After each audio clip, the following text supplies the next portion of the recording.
I never thought I'd be telling this story, but here I am at 51, trying to make sense of what happened after 22 years of marriage. They say time helps you understand people better, but sometimes it just gives them more chances to hide who they really are. My wife and I built what I thought was a good life together. We had 2 daughters who were now working in different cities, and we'd done well for ourselves financially. Everything seemed normal until that message appeared in my inbox one morning.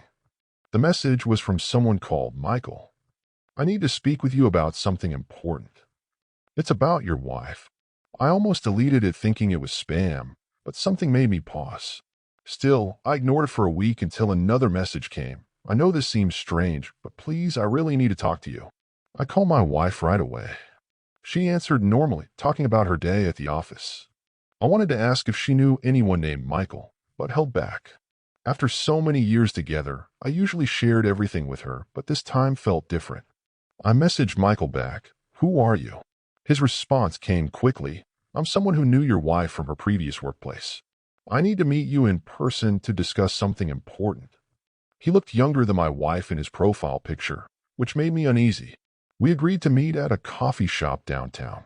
I told my friend James where I was going, just in case. I also brought protection. You can't be too careful these days. Michael showed up wearing formal clothes, like he'd just come from church. He seemed nervous but determined. "I've recently found faith," he started, "and part of my journey is making amends for past wrongs. I had a 3-year relationship with your wife when she was my supervisor at her old company. I felt like I'd been hit by a truck. My first thought was that this had to be some kind of scam. Do you have any proof?" I asked. He shook his head. "No, I don't." I felt relieved. Without proof, I could dismiss this as nonsense. I went home that night, watching my wife act completely normal. She'd never been good at hiding her emotions, so I almost convinced myself Michael was lying. Almost. That night, while she slept, I did something I'd never done before. I checked her devices. Nothing on her social media or email seemed suspicious. I was about to give up when I remembered she used Slack for work. What I found there changed everything. There were explicit conversations with not just Michael, but 2 other employees who reported to her. Reading those messages felt like watching our marriage crumble in real time. 22 years of trust disappeared in minutes. I documented everything carefully, but didn't confront her immediately. I needed time to think, to plan. This wasn't just about the affairs. She'd broken company policies by having relationships with her subordinates. My daughters were grown up, so at least I wouldn't have to worry about custody battles. Still, I worried about how they'd take the news of their parents splitting up. They were especially close to me, but divorce affects adult children too. I spent the next few weeks consulting with the best divorce lawyer in the area. We prepared everything carefully, making sure we had all the evidence properly documented. I decided to handle this my way, calculated and careful. As for Michael, I found myself feeling oddly grateful to him. Without his confession, I might never have discovered the truth. Sometimes the person who causes you pain is also the one who sets you free. I decided to make the confrontation public, but in a controlled way. I set up a video call with her father, her brother Tom, and a few close relatives who I knew would understand my position. I told my wife it was a surprise family gathering. When everyone joined the call, I started simply, "Michael Davis, Robert Chin, and William Cooper." The color drained from my wife's face. She knew exactly what those names meant. Before she could say anything, I continued explaining everything to our family members, how I found out what I discovered and what she had done. "You're doing this in front of everyone?" she asked, her voice shaking. Then she slammed her laptop shut. The relatives on the call were stunned. Her father looked destroyed, but Tom, her brother, just nodded grimly. Would her father try to speak up? Probably to suggest working things out. Tom cut him off. "Don't, Dad. Just don't." I had already prepared the divorce papers. My lawyer assured me we'd get a fair split of assets, considering the circumstances. When she came home that evening, I handed her the papers and told her she needed to find somewhere else to stay. She had enough money for a hotel, so I wasn't worried about that. She tried to talk to me while packing her things, but I stayed quiet. What could she possibly say to justify what she'd done? Some mistakes can't be fixed with words. She left that night with a small bag, only coming back once when I wasn't home to get more of her things. I didn't want to tell my daughters the details, but life had other plans. Tom ended up telling them everything. In a way, it was better coming from him. I didn't want to be the one to damage their relationship with their mother. They were adults and deserved to know the truth, but I hadn't wanted to be the messenger. My younger daughter took it particularly hard. She'd always been closer to her mom, which made the betrayal hit deeper. They had a huge fight over the phone. I could hear my daughter's voice from the other room, even though I tried not to listen. The next few weeks were quiet. Too quiet. My wife barely spoke to me except through her lawyer. She hadn't contested anything in the divorce papers yet, which surprised me. The house was the biggest asset we were fighting over. I knew how much she loved it, and I wasn't willing to give it up. My older daughter suggested I stay busy, so I threw myself into work and started going to the gym again. The routine helped, but the nights were still hard. 22 years is a long time to share a bed with someone. It takes time to get used to the empty space. I kept thinking about the others who might not know what kind of person she really was. Her company had strict policies about relationships between supervisors and their employees. The affairs weren't just a betrayal of our marriage. They were an abuse of her position. Michael's confession kept playing in my mind. He mentioned feeling pressure at first because she was his boss. The more I thought about it, the more I realized this wasn't just about me anymore. There might be others who needed to know the truth. I wasn't done yet. The divorce was just the first step. I had more plans, and now I had the time to see them through.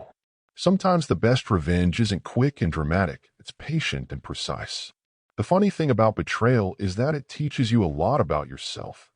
I discovered I was stronger than I thought, and more determined too.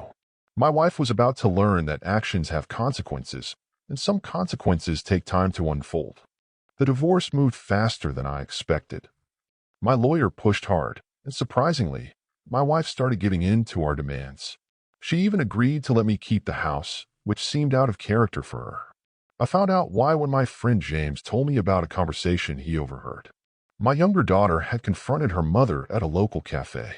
She'd asked her mom how she could throw away everything, her marriage, her family, her reputation, for a few affairs. My wife had no answer. That fight broke something in her.